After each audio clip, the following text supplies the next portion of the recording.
ഞാൻ അത് തന്നെയാണ് പറഞ്ഞത്. എന്താണ് സംവാദം? സംവദിക്കാൻ നേരിട്ട് സംവദിക്കണോ എന്ന ചോദ്യം. ഈ പറഞ്ഞതുപോലെ ഞാൻ ഈ വി.ഡി. സതീശനും പിണറായി വിജയനും സംവാദം ഉണ്ടാകുമെന്ന് പറഞ്ഞപ്പോൾ അങ്ങനെ ഉണ്ടാകാൻ സാധ്യതയില്ല എന്ന് കണക്കൂട്ടിയ ആൾ തന്നെയാണ്. സംവദിക്കാൻ നേരിട്ട് സംവദിക്കണമെന്ന ചോദ്യം പ്രസക്തമാണ്. ഞാൻ പറഞ്ഞു വന്നത്, ഇപ്പോൾ ഈ വികസനമൊക്കെ പറഞ്ഞ് വി.ഡി. സതീശനടക്കം രംഗത്ത് വരുന്നു. അങ്ങനെയാണെങ്കിൽ സംവാദം പേടിച്ചാണ് മുഖ്യമന്ത്രി പിന്നോട്ട് പോകുന്നെങ്കിൽ, അത്രത്തോളം കാര്യങ്ങൾ വി.ഡി. സതീശന് പറയാനുണ്ടെങ്കിൽ, വികസനവുമായി മുൻനിർത്തി ഈ സർക്കാരിനെ കൗണ്ടർ ചെയ്യാനുണ്ടെങ്കിൽ ആ ചർച്ച മുൻനിർത്തി വേണമായിരുന്നു ഈ തെരഞ്ഞെടുപ്പ് നേരിടാൻ. പക്ഷെ തുടക്കം തൊട്ട് നമ്മളിപ്പോൾ ഈ ഒടുക്കം ഏതാണ്ട് 7 ദിവസം മാത്രം ബാക്കി നിൽക്കുമ്പോഴും വികസനം എത്ര കണ്ട് ചർച്ച ചെയ്യുന്നു എന്ന ചോദ്യം ബാക്കി. രണ്ടാമത്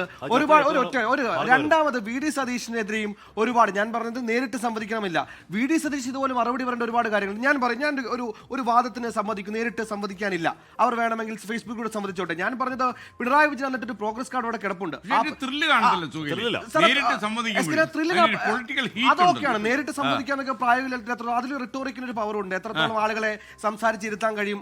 ആർഗ്യുമെന്റിൽ ആരും ജയിക്കാൻ പോകുന്നു, അവർക്ക് അവരുടെ വാദഗതിയിൽ പറയാൻ മാത്രമേ സാധിക്കുള്ളൂ. ആ ആർഗ്യുമെന്റിൽ ആരും ജയിക്കുമെന്ന് നമുക്ക് അവസാനം ഒരു കൺക്ലൂഷനിലേക്ക് എത്താനും പറ്റും. ഞാൻ പറഞ്ഞത്, വേണമെങ്കിൽ പിണറായി വിജയൻ കൃത്യമായി, അതായത് നമ്മുടെ മുഖ്യമന്ത്രി പിണറായി വിജയൻ കൃത്യമായി ഫേസ്ബുക്ക് പോസ്റ്റിൽ ഇട്ടിട്ടുണ്ട്, അവരുടെ പ്രോഗ്രസ് റിപ്പോർട്ട് എന്താണെന്ന കാര്യം ഇട്ടിട്ടുണ്ട്. ഈ പ്രോഗ്രസ് റിപ്പോർട്ടിനെ കൗണ്ടർ ചെയ്യുന്ന രീതിയിൽ വേണമെങ്കിൽ വി.ഡി. സതീശന് ഒരു കൗണ്ടർ പോസ്റ്റ് ഇടാം. എവിടെ ഇട്ടു? ഇട്ടിട്ടില്ല. എന്റെ സമയമാണ്. ഞാൻ പറയും, ഞാൻ പ്രതിപക്ഷത്തിന് വേണ്ടി സംസാരിക്കുന്നില്ല. ഞാൻ പറഞ്ഞത്, പ്രതിപക്ഷ നേതാവ് ഒരു ആത്മാർത്ഥമായ സംവാദം ആഗ്രഹിക്കുന്നുണ്ടെങ്കിൽ ഈ പറഞ്ഞ പ്രോഗ്രസ് റിപ്പോർട്ടിന് കൗണ്ടർ ഇടാം. 1. 2, ഇന്ന് നേരിട്ട് സംവദിക്കാനാണ് താല്പര്യപ്പെടുന്നത്.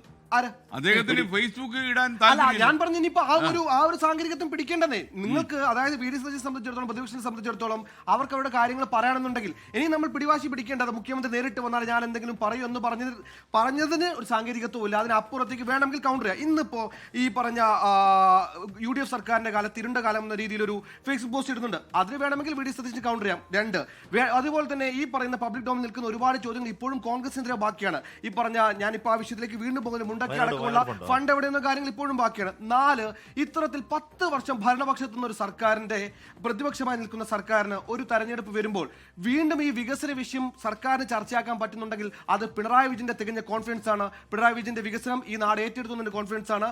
ആ കോൺഫിഡൻസ് സർക്കാരിനുള്ളത് കൊണ്ടായിരിക്കണം ഈ വിഷയം ഇത്ര കാലമായിട്ടും ജനസാധാരണമായ വിഷയത്തിലേക്ക് ഈ പ്രതിപക്ഷം ഈ ഇലക്ഷൻ ഫോക്കസ് എത്തിക്കാത്തതും ഇപ്പോഴും ഈ പറഞ്ഞ പിണറായി വിജയൻ അടക്കം വിടുന്ന പോസ്റ്റുകൾക്ക് മറുപടി നൽകാത്തതെന്നാണ് എന്റെ